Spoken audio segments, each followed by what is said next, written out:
여러분 안녕하십니까? 광주 MBC 뉴스투데이입니다. 먼저 오늘의 주요 뉴스입니다. 광주 신세계가 추진하는 특급 호텔 사업이 서민 상권 보호를 내세우는 문재인 정부 출범으로 중대한 기로를 맞고 있습니다. 이용섭 전 의원이 일자리위원회 부위원장으로 임명됐습니다. 새 정부 출범과 함께 호남 인사들이 중용되면서 기대와 신뢰가 커지고 있습니다. 5.18 37주년 기념식에 참석하겠다는 문의가 지난해보다 2배가량 늘어나는 등 5.18이 빠르게 재위상을 찾아가고 있습니다. 광주시는 오는 7월부터 구직 청년들에게 매달 6만 원씩 교통수당을 지급하기로 했습니다. 신세계가 추진하고 있는 광주 특급 호텔 건립은 수년째 논란이 되고 있습니다. 그런데 골목 상권 보호를 내세우고 있는 문재인 정부가 출범하면서 새 국면을 맞고 있습니다. 김철원 기자입니다. 새 정부 출범 이후 롯데는 5천억 원을 투자할 예정이던 서울 상암 복합 쇼핑몰 설립 계획을 포기했습니다. 신세계 역시 경기도 부천의 백화점 신설 계획을 최근 무기한 연기했습니다. 민주당 대표 시절은 물론 후보 시절 골목상권 보호를 강조해온 문재인 정부 출범 이후 대형 유통업체들이 논란을 피하기 위해 신규 투자를 자제하고 있는 겁니다.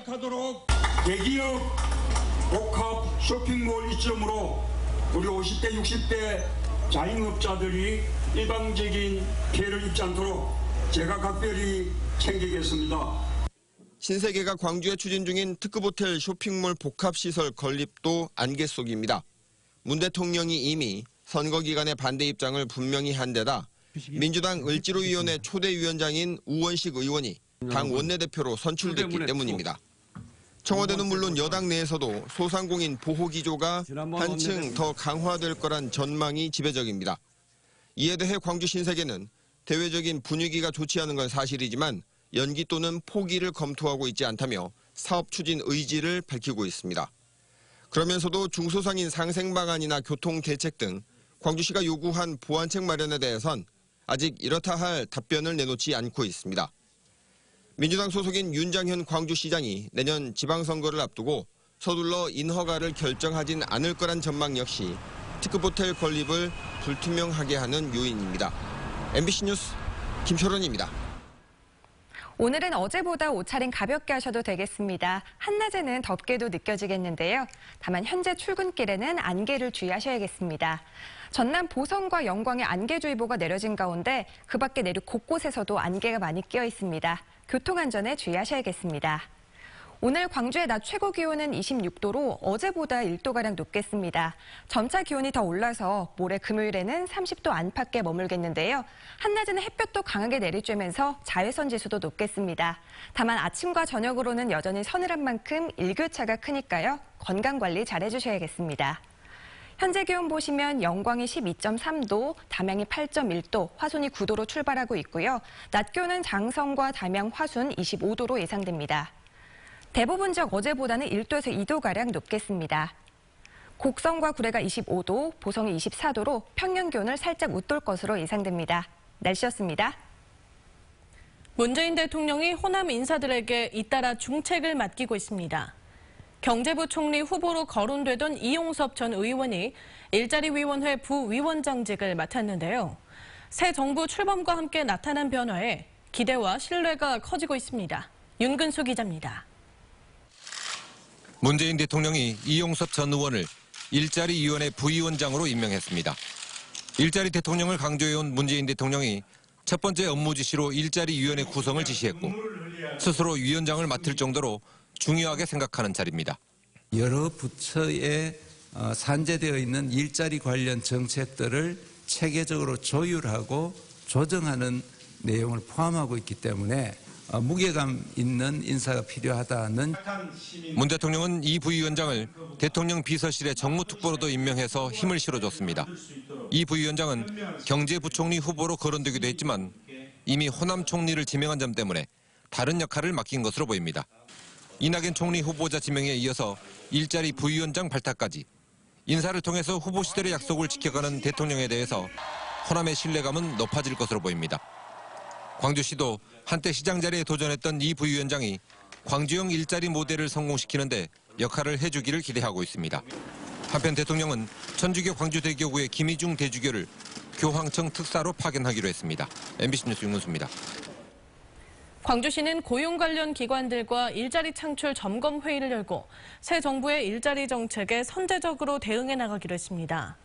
광주시는 새 정부가 일자리 확대를 최우선 정책으로 추진하는 만큼 국정 방향에 맞춰 지역 일자리 창출 전략을 빠르게 수립하기로 했습니다. 또 각 부서와 산하 기관의 일자리 기여도를 예산 편성과 평가의 기준으로 반영하기로 했습니다. 광주의 4선 국회의원인 김동철 의원이 국민의당의 새 원내대표로 선출됐습니다. 김동철 원내대표는 민주당 정부가 진정한 연정을 제안한다면 마다할 이유가 없지만 개별 의원을 접촉해 장관직을 제안하는 것은 사이비 연정이자 정치 공작이라고 말했습니다. 또 바른정당과의 통합은 시기상조라면서도 정책연대 가능성은 열어뒀습니다. 한 점 한 점. 5.18 37주년을 앞두고 국립 5.18 묘지에 참배객이 이어지고 있는 가운데 기념식에 참석하겠다는 문의도 지난해보다 배 이상 늘었습니다.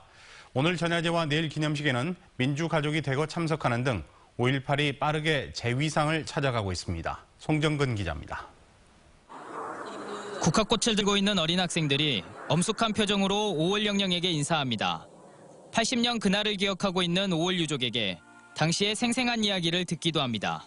죽음을 앞에 놔두고 그 아기를 못 살린 애미애비가 얼마나 짠하냐고 그래서 이렇게 앉아서 원통해서 앉았다고. 광주 시민의 한 사람으로서 성장할 아이들에게 5.18 민주화운동을 제대로 알리고 싶었고 이 아이들이 또한 이걸 기억해서 앞으로 민주주의를 잘 지켜나갔으면 하는.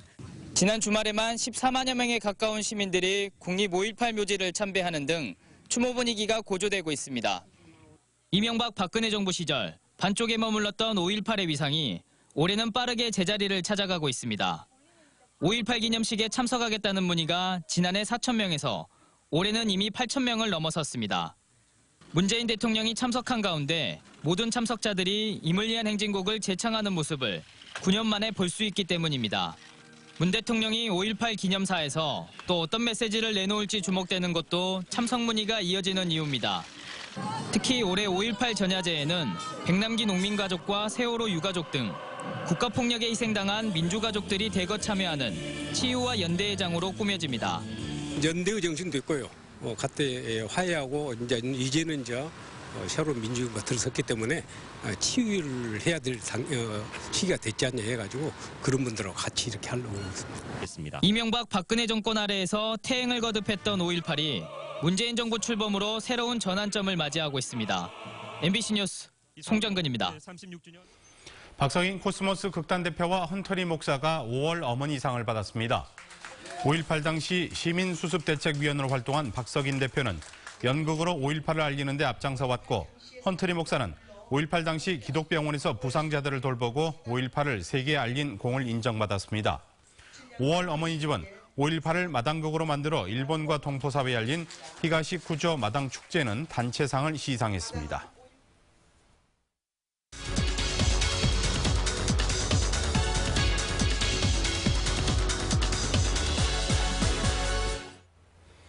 (5.18) 민주화운동이 내일 37주년을 맞습니다. 새 정부가 들어서면서 5.18의 진상규명에 대한 기대도 높아지고 80년 당시 기록물에 대해서도 관심이 높아지고 있는데요.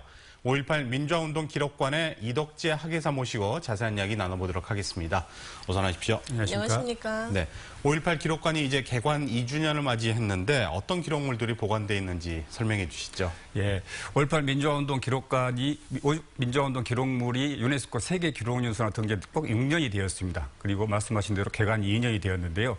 5.18 민주화운동 기록관에는 5.18의 발발에서부터 계엄군의 진압에 관련된 그 원천 자료 그리고 시민들의 일기 그리고 성명서, 그리고 군사법 재판 기록, 그리고 병원의 기록 등 4,200여 권의 86만 페이지, 그리고 사진 필름, 기자들이 제공했던 사진 필름 3,700컷이 보관되어 있습니다. 네, 최근에 기록관을 찾는 분들이 많이 늘었다고 들었는데요. 관람객들이 특히 관심을 갖는 전시물은 어떤 건가요? 예, 5.18 기록관에는 기록물 외에도 여러 다양한 전시물들이 기획되고 있습니다. 네. 지하의 고칸마루 공간에서는 세월호 희생자, 그리고 유족, 그리고 시민이 기억을 함께 공유하는 참여형 프로그램이 진행되고 있고요. 그리고 세계의 인권 기록물도 한눈에 볼 수 있습니다. 넬슨 만델라, 그리고 독일의 통일 과정, 폴란드 바이사 자유노조 지도자의 어떤 기록들도 진행되고 있고요. 그리고 세계적인 작가의 이남 작가의 미디어 아트, 그리고 주홍 작가의 모래를 이용한 샌드 애니메이션이 진행되고 있어서 특히 3D 영상관에서는 15분 분량의 5.18을 소개하는 만화 영상이 진행되고 있어서 가족 단위로도 참여하기 아주 좋은 공간이라고 할 수 있겠습니다. 네. 개관 2주년 기획전 주제가 이제 발포인데요. 어떤 전시인지 왜 이렇게 정해졌는지 말씀을 해주시죠. 예, 지금 발포가 지금 사회적 이슈가 되고 있죠. 네. 그래서 옛 전남도청 그리고 전입빌딩 관련된 복합적인 아카이브를 제공하고 있습니다. 그래서 일부 공간에는 옛 전남도청의 역사 그리고 현재 전남도청 부분에 대해서 영상적, 시각적 아카이브를 제공하고 있고요. 2부 공간에서는 전입빌딩 10층, 즉 헬기 사격이 이루어졌던 것으로 밝혀졌죠. 이 공간을 공간적으로 재현을 해놨습니다. 그래서 영상과 시각적으로 체험할 수 있고요. 3부의 공간은 현재 문제가 되고 있는 이순자, 전두환, 해고록 등 왜곡하는 도서 그리고 이 대응하는 도서를 함께 한눈에 볼 수 있는 공간으로 마련했습니다. 네, 이틀 전 5.18 당시 헬기 사격과 관련해서 이 광주시가 그동안의 조사 결과를 발표했죠. 어떤 내용들이 새로 밝혀진 건가요? 연구 분석팀이 그동안 수만 쪽에 가라는 군 기록 그리고 새로운 항공단 관계자의 증언, 시민의 증언, 특히 80년 5월 22일 날 육군본부가 지침을 내렸던 헬기 작전 계획서를 새롭게 발견했습니다. 그래서 한마디로 말하면 당시 80년 5월의 헬기 사격이 신군부의 지휘 아래 의도적으로 계획된 것이다라는 결론을 내린 거죠. 다시 말하면 1980년 5월 27일 전입빌딩에 있던 사격은 60일 항공단 소속 202, 203대대의 UH, 1H 헬기에서 그중 한 대에 의해서 시행된 사격 행위다라고 저희들이 밝혀낸 겁니다. 네, 헬기 사격도 그렇고요. 5.18 진상규명과 관련돼서 아직도 풀어야 할 과제가 많이 남아 있습니다. 어떤 게 있을까요? 예, 그렇습니다. 이 헬기 작전 계획서를 보면 한번 추가로 말씀드릴 게 있는데요. 김재명 육군 육참 작전 참모부장이 검찰에 제출한 자료인데요. 이 자료를 보면은 고층 건물에 사격하는 폭도에 대해서는 헬기로 사격하라. 그리고 하천이나 임야, 산에 대해서 무력 시를 전개하라라고 이렇게 했습니다. 실제로 소준열 당시 강주 전남 개업 분소장은 조선대 뒷산에 헬기로 사격했다고 진술한 바가 있고요. 그리고 고 조비오 신부 등 여러 분 증언 10수명의 증언이 바로 불로천 등 강주천 도청 인근에서 헬기 사격이 있었다라고 말씀드리는데요. 그러나 아쉽게도 현재 전입빌딩의 헬기 사격의 명령자 그리고 어떤 조종사 그리고 항공대 소속의 구체적인 헬기 등 아직 밝혀내지 못했습니다. 그래서 새로운 정부나 문재인 정부가 5.18 진실규명위원회를 꾸려서 5.18 진상규명을 착수해야 된다라고 이렇게 보고 있습니다. 네, 말씀 잘 들었습니다. 오늘 나와주셔서 고맙습니다. 감사합니다. 5.18 민중항쟁은 37년이 지난 지금도 문화예술에 많은 영감을 불어넣고 있는데요.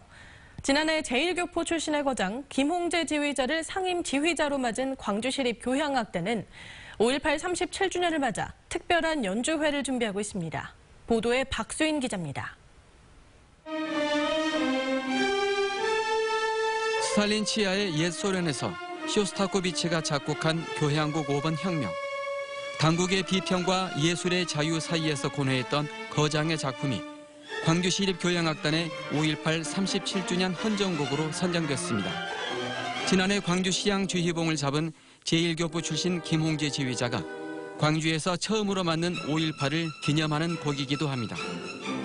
자체를 받고 있을 때부터 시작해서 마지막에는 우리가 승리의 그 순간을 찾자 그런 의미로 러시아의 지배로부터 조국 핀란드의 자유를 갈망했던 시벨리우스의 교향시 핀란디아, 모차르트의 예술적 경지를 엿볼 수 있는 클라린의 협주곡이 이번 5.18 추모 무대에 함께 오릅니다. 베를린에서 뉴스를 통해 5.18의 참상을 목격했다는 김홍재 지휘자에게 광주의 5월은 각별한 의미를 지닙니다.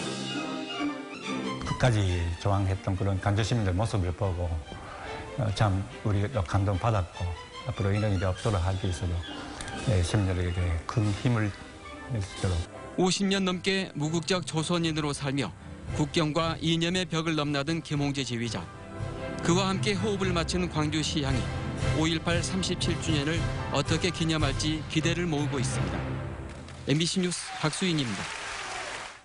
세월호 수색 현장에서는 사람의 것으로 추정되는 뼈가 일주일째 발견되고 있는데요. 세월호 선체조사위원회는 세월호 특별조사위원회 조사 범위에 버금가는 광범위한 활동을 예고했습니다.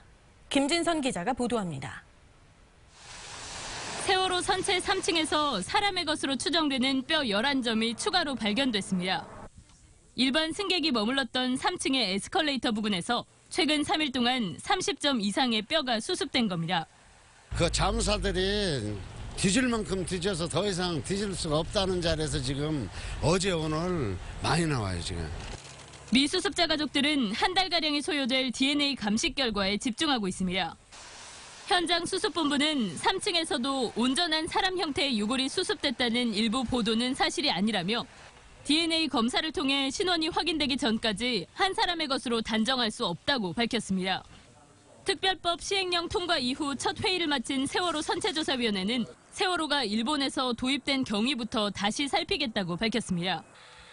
선체에 대한 조사뿐 아니라 도입부터 침몰까지 모든 과정을 통해 침몰 원인을 조사하겠다는 겁니다.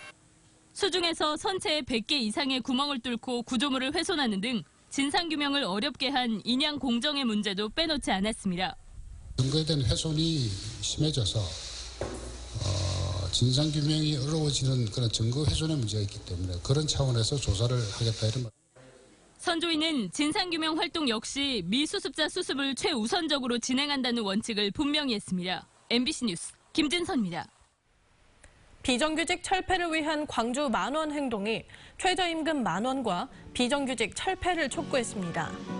광주 지역 시민단체로 구성된 광주 만원 행동은 극단적 양극화로 치닫는 한국 사회에 기울어진 운동을 바로잡기 위해서는 최저임금을 10,000원으로 인상하는 것이 실질적인 대안이라며 이같이 주장했습니다.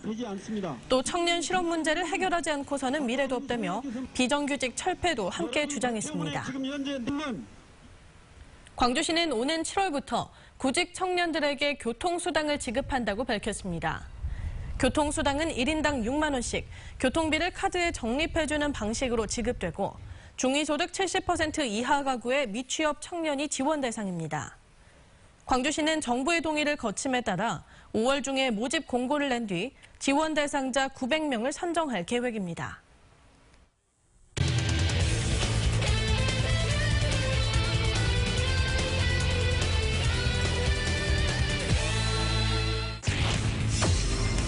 원볼 원스트라이크. 너다고 당겼습니다. 오른쪽에 안타. 동작도 좋고 빨라요. 왼쪽에 날카롭게 라인 안쪽. 베이스까지 굴러갑니다. 버나지나 2루 돌고 그리고 3루 돌았습니다. 그리고 홈까지 들어옵니다. 공 홈으로 들어오지 못합니다. 1타점 적시타 김선민. 야 타이거즈가 1대0 앞서 나갑니다. 패스볼을 주로 많이 던지는 것으로 보이는데 킹 삼진. 낮은 공, 백 돌아갔습니다. 나다웃 상황 1루에 던져서 김민식이 이닝을 종료시켰습니다. 스트라이크 3개로 이닝을 종료시켰습니다. 7번 타자 이범호, 2번 모두 차우찬에게 스트라이크 아웃. 1구를 받아쳤습니다. 높게 오른쪽으로 탑장을 넘어갑니다. 동점 솔로 홈런 이범호.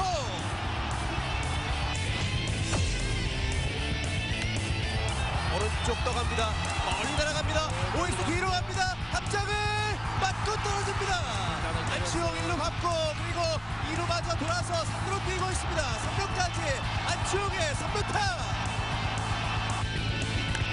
센터 쪽 높게 이범호가 경기를 끝냅니다. 이범호의 끝내기 안타. 자, 길었던 승부의 마침표 그리고 느낌표 당점까지 모두 찍어줬습니다. 날씨가 조금씩 더워지면서 광양 삼진강 일대에서는 제첩 채취가 본격적으로 시작됐습니다. 이맘때쯤 잡히는 제첩이 가장 맛있다고 하는데요. 문영철 기자가 그 현장을 다녀왔습니다. 전라도와 경상도를 가르는 삼진강입니다. 쇠갈퀴가 달린 그물을 내린 뒤 배로 이곳저곳을 다니며 강바닥을 헤집자 섬진강의 명물인 제첩이 한가득 쏟아져 나옵니다. 본격적인 제첩잡이가 시작된 이곳 섬진강에서는 배 한 척당 하루 평균 600kg 정도의 제첩을 채취하고 있습니다. 아침 보통 10시 정도 나와가지고 오후 한 5시나 10시 되면 마칩니다. 날씨도 좋고 염분도 많고 이러다 보니까 지금 올라오는 제첩이 최고 맛이 있죠.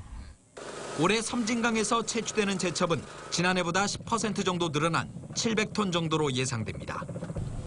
가격은 30kg에 9만 원으로 예년과 비슷한 수준.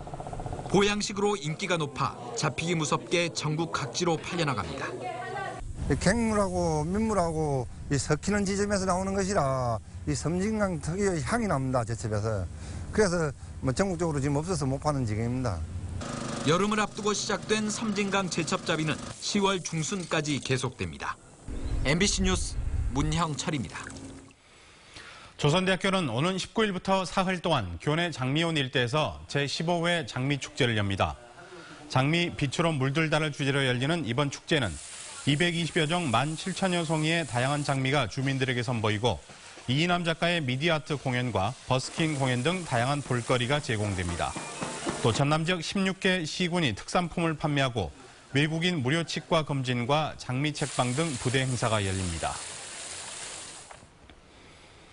광주세무서와 화순군은 납세자 세정 지원을 위한 업무 협약을 맺고 매월 셋째 주 화요일 화순군청 민원봉사실에서 찾아가는 세무상담을 실시합니다. 또 부가가치세와 종합소득세 신고기간 등의 화순군청 현장 접수 창구를 확대 운영하고 군청 행사와 교육 등을 통해 주민들을 위한 세정 안내를 실시할 예정입니다. 농협중앙회와 농촌진흥청은 나주 동강면에서 벼 직파재배 시연회를 갖고 직파재배가 이양재배에 비해 생산 비용이 헥타르당 73만 원 절감되고 쌀 수확량은 1.4% 증가한다며 농가 활용을 당부했습니다. 농협중앙회 김병원 회장은 2020년까지 직파재배 참여 농협을 200곳으로 확대해 우리 쌀의 경쟁력을 높이고 농가 소득이 증대될 수 있도록 영농 지원에 최선을 다하겠다고 밝혔습니다.